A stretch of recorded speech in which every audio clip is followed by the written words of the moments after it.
cardiovascular disease, about diabetes, about high blood pressure, all of that, but really what is it? So it refers to a category of diseases: heart disease, stroke, heart attack, heart failure, arrhythmia, etc.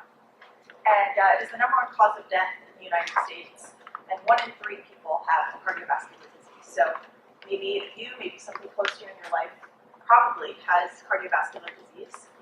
And it affects everyone, honestly, all ages, every gender, anyone that you see is affected by cardiovascular disease. So just talking really quickly about stroke, because I think it's important to mention. It is the #5 cause of death in the US and #2 worldwide.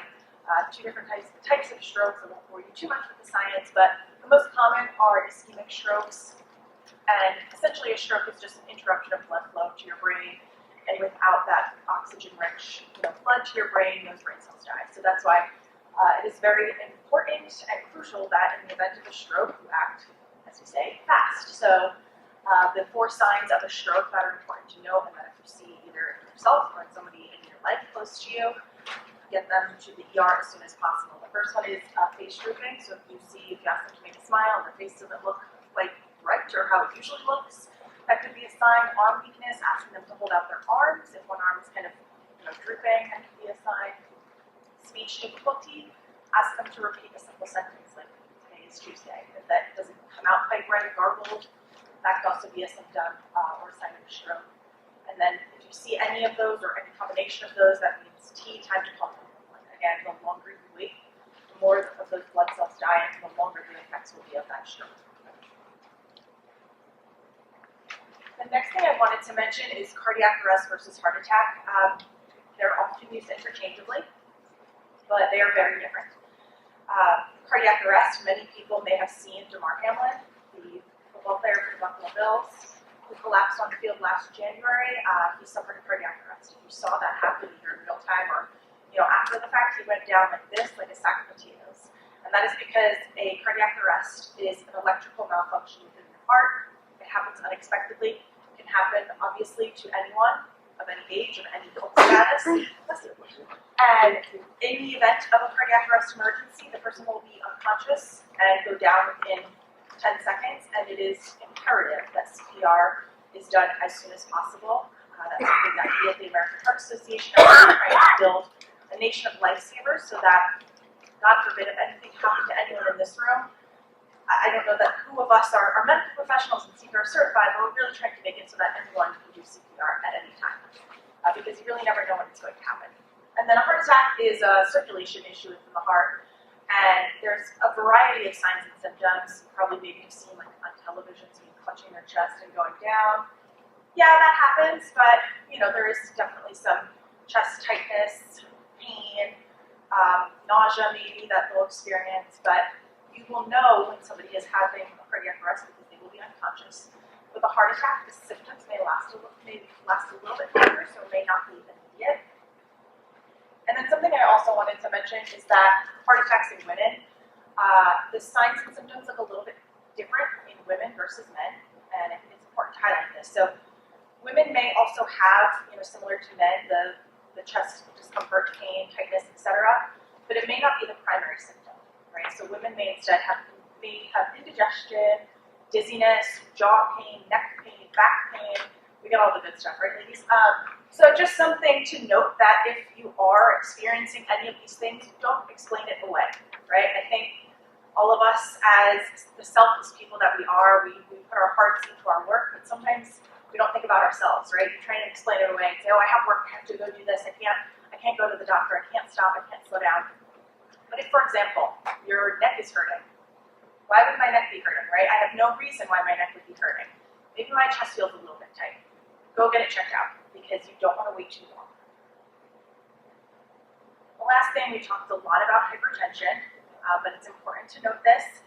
About half of all Americans have high blood pressure, and about a third don't know that they have it. So it's baseline at the very least. Just know your blood pressure numbers, right? Some of us may go to a doctor maybe once a year, and that's perhaps the only time we have our blood pressure checked. Make sure you're doing it a little bit more frequently, especially if you are high risk. because it is important. There are no signs or symptoms to high blood pressure, generally. That's why we call it the silent killer. You won't see by looking at someone that they're in a hypertensive crisis. You won't see that. So it's important that you at least know your numbers and get it taken care of, because unchecked and untreated hypertension can lead to heart attack, can lead to stroke. And on the table here, I know 120/80 is always like the gold standard. We've done research, it should actually be a little bit lower than that. So I know that's always touted as like a good number to have, but it want to be a little bit lower is really more than ideal. So now that I've sufficiently scared everyone, and we're all going to go get our blood pressure checked after this, right? Just talking about the connection between our mind, heart, and body, and really how they are all interconnected. I think that's been well demonstrated, today. I think Mark really mentioned it at the beginning, saying that in order to be superhuman, we have to first be human. I wrote that down earlier this morning because I thought it was really important to note that we really just have to take care of ourselves, right? If we're not serving ourselves, we cannot serve our communities. And as they always say, put your own life best on first. But it really is true. If you're not taking care of yourself, you can't be taking care of others.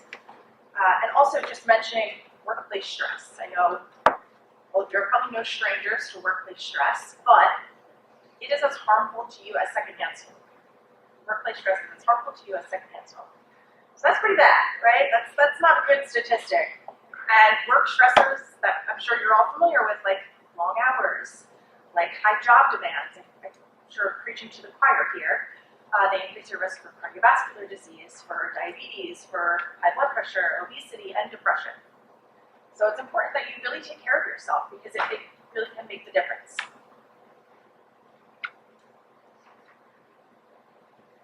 So this includes, managing your health markers, right? You got blood pressure, blood sugar, cholesterol, and weight. And then also taking care of the health factors, so your nutrition, your physical activity, your sleep, your stress, alcohol, and tobacco use. These are all things that can really add up to your overall health.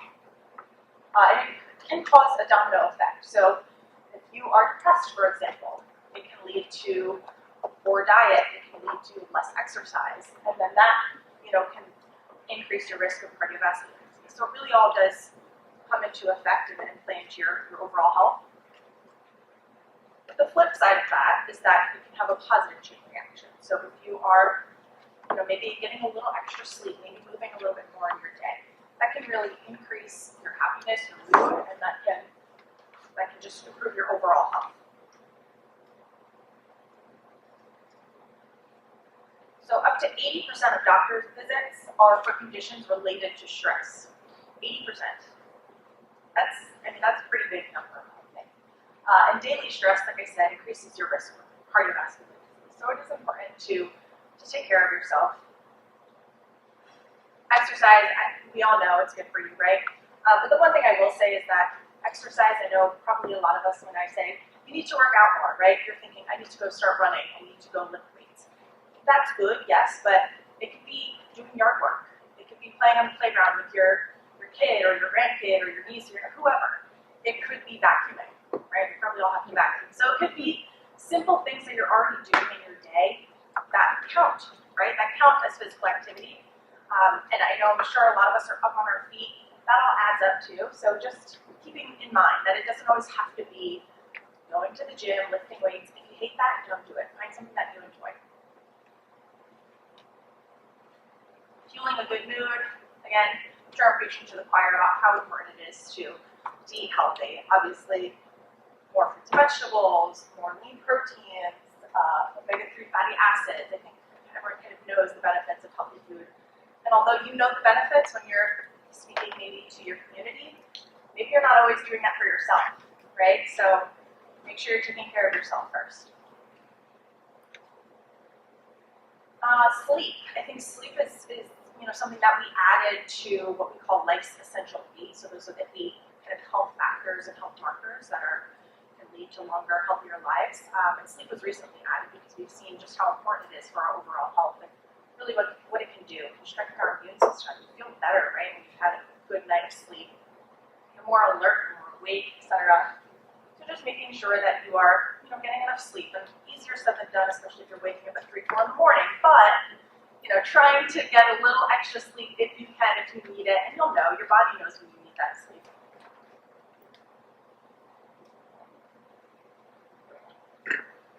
I said, the mind, heart, and body are all connected, and Laverne's going to talk more about our mind and everything and how that really plays a part as well.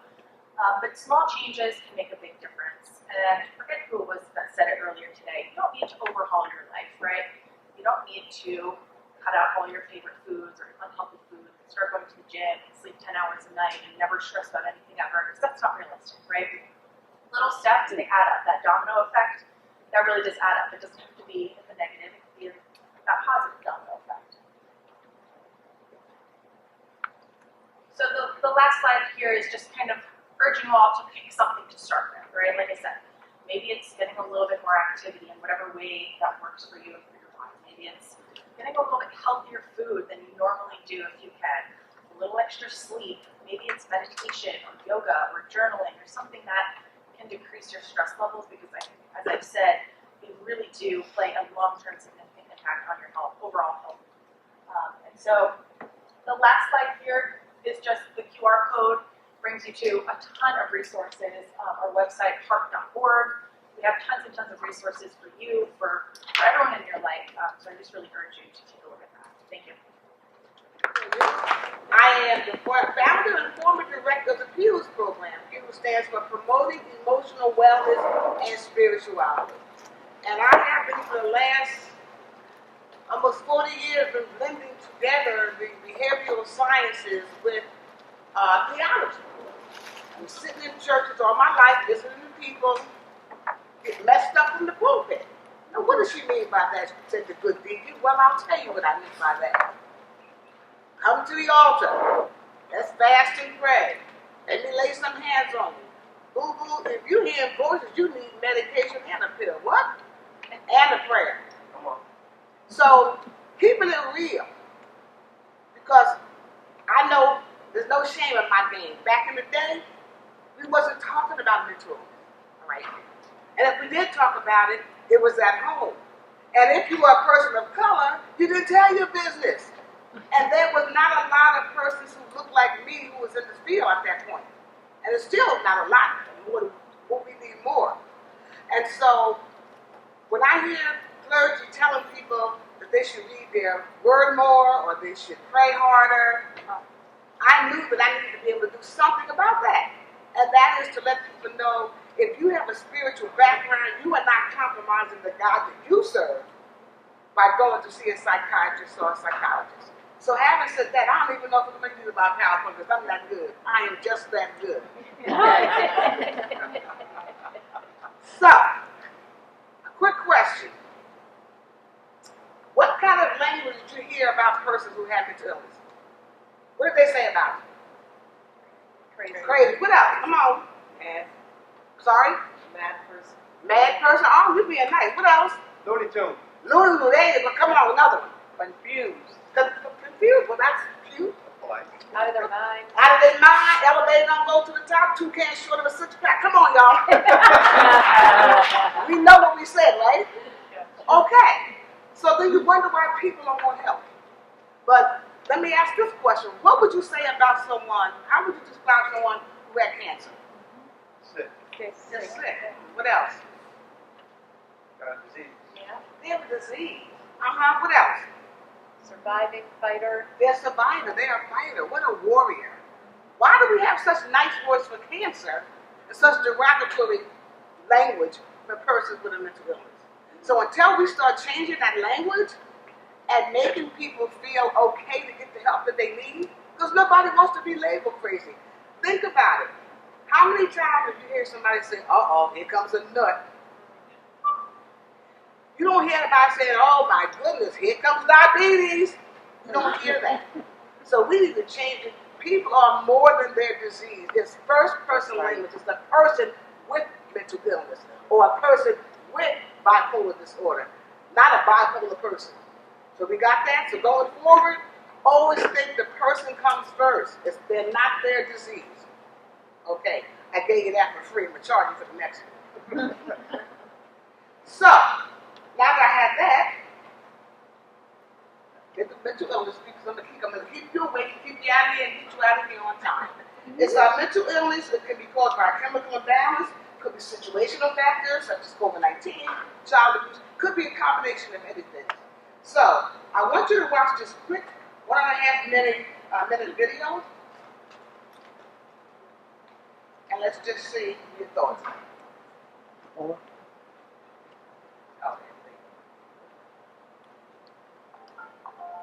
Our brains control how we act in the world, but did you know the world around us also affects our brains?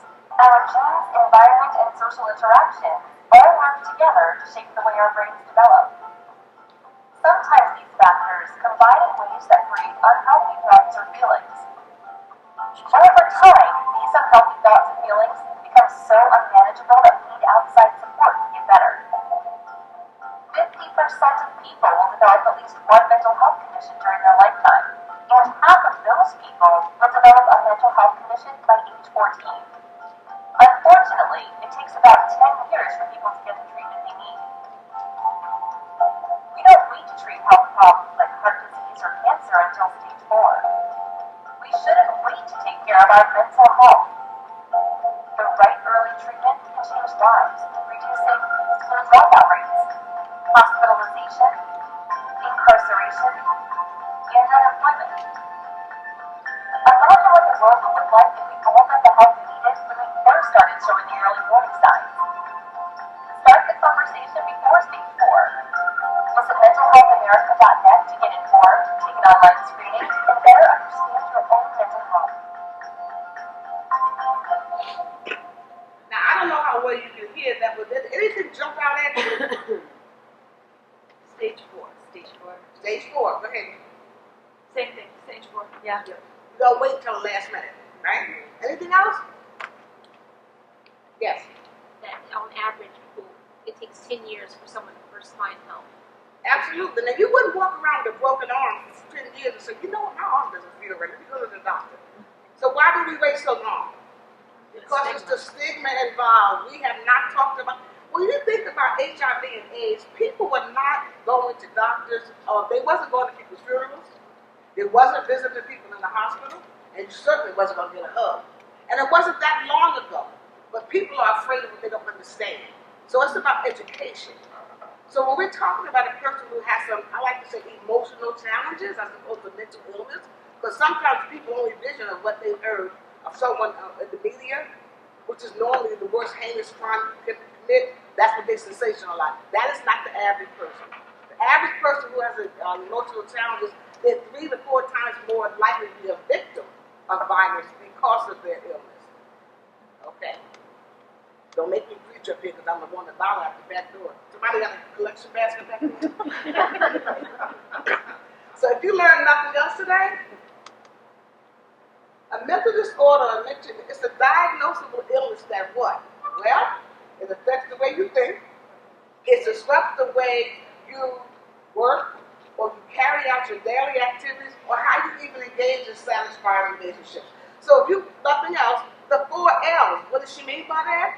It is interfering with how you live, how you love, how you laugh, and how you learn. There's an issue.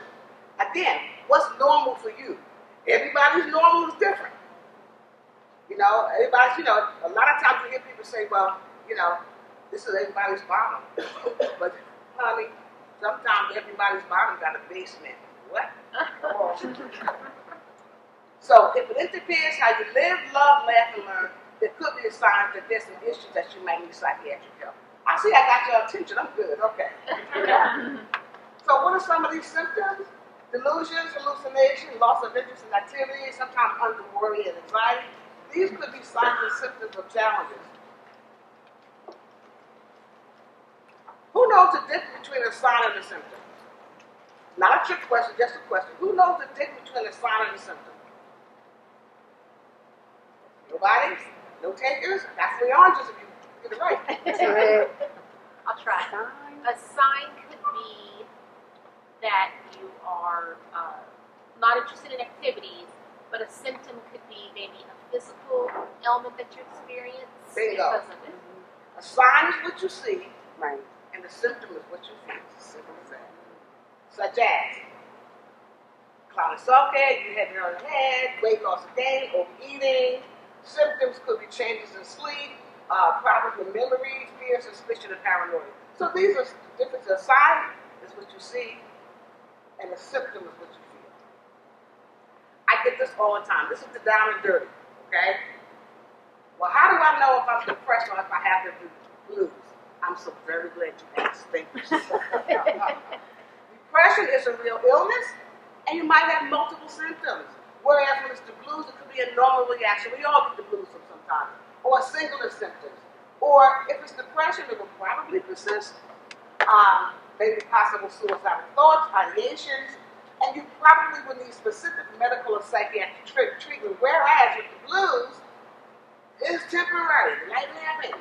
Suicidal thoughts are rare, and sometimes all we need sometimes is somebody to be a good listener, and we need time to heal. Does that make sense? That's the down and dirty. So I'm just going to ask this: true or false? Thumbs up if you think true, down if you think false. True or false? Most people with mental illness survive. False. Very good. Why is that? As I said earlier, I kind of gave you that one. They're 2 to 3 times more likely to be victims of violence. What about this? More women than men suffer from clinical depression. What do you think? True. Okay. Some thumbs up? Why do you think thumbs up? Because we're more likely to go to the doctor. Right. Twice as women as men experience depression. So it appears, that's the thing.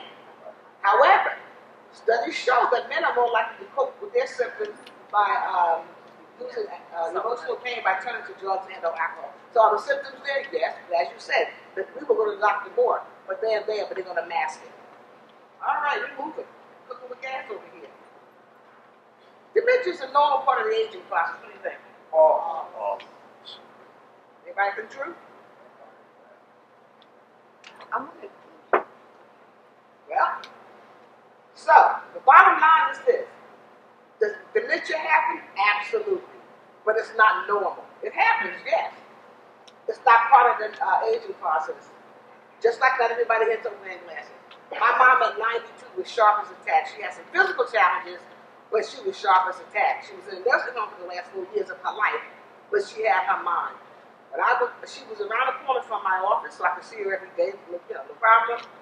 And I walked in there and she said to me, did you bring that $10 you borrowed? There's nothing wrong with her, trust me. Right, Mom? No, nothing. And my last quick one. There's a high suicide rate among older adults. What do you think? True? False? Don't know? Kind of a mixed bag? Okay. So suicide attempts are more frequent among adolescents and young people, but older men and women show the highest suicide rates of almost all countries. So oftentimes persons who are older are looking for love in all the wrong places. And here's some other reasons. Medical, physical problems, right? Sometimes they have change of role. The older adults become the child. Taking care of other ones. Financial concerns. If you are on fixed income now and you're used to working, that could be a challenge for you. Or you have increasing dependence on others. Perhaps your driver's license has been taken away, and you're depending on other people. There are many, many reasons why suicide might be. And how many times have you heard, oh, poor Aunt Jane, she just didn't remember she took her pills and she took too many. Maybe Aunt Jane knew just what she was doing. So, moving right along. So anyway, attempts of suicide should be taken seriously. I'm going to give you number one, a disorder in America is anxiety. Just so you know again, if it has something to do with your living, loving, laughing, and learning, it's an issue.